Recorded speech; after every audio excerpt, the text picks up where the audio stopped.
The spectacle at the opening of the Olympics was at best careless, and at worst it was a blatant, mean mockery of the central rite in Christianity.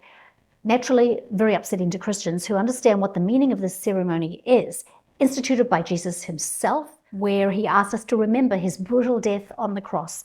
Bishop Robert Barron expressed it very well.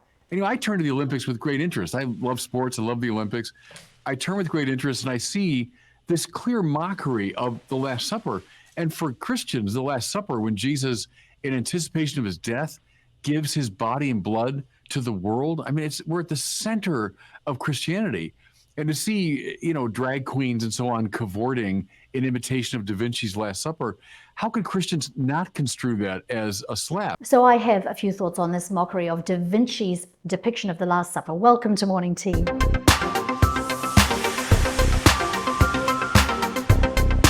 So one Bible teacher posted a video, and he posed a question to his listeners who had expressed their anger over this. And he said, when was the last time you actually participated in the Last Supper yourself?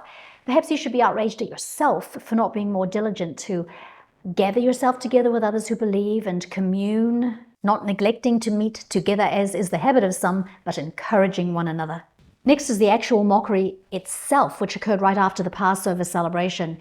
The crowds laughed, they jeered at Jesus, they hit him in the head, they spit on him, they pressed that crown of thorns into his head, and they put on him a purple robe. Purple is the color of royalty. This was real mockery when they said, "Oh, so here you are, the King of the Jews." So how did Jesus respond to all this abuse and the insults? Well, he said nothing.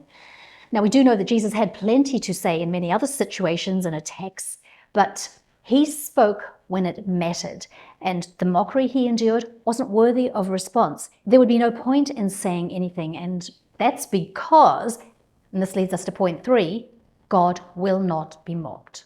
We will reap what we sow, and that's a promise. So the display at the Olympics, the people, they're to be pitied. They are sowing destruction upon themselves for a terrible harvest that they're going to reap.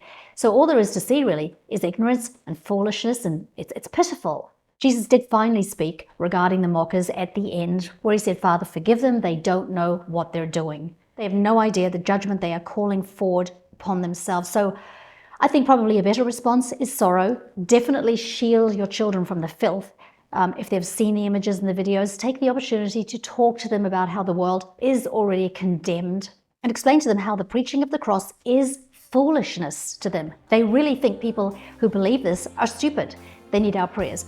I would pray for each person in that spectacle that they may have a twinge of conscience. Perhaps somebody will be considering what it is they are actually doing. Have a wonderful and blessed week. I'll see you next time.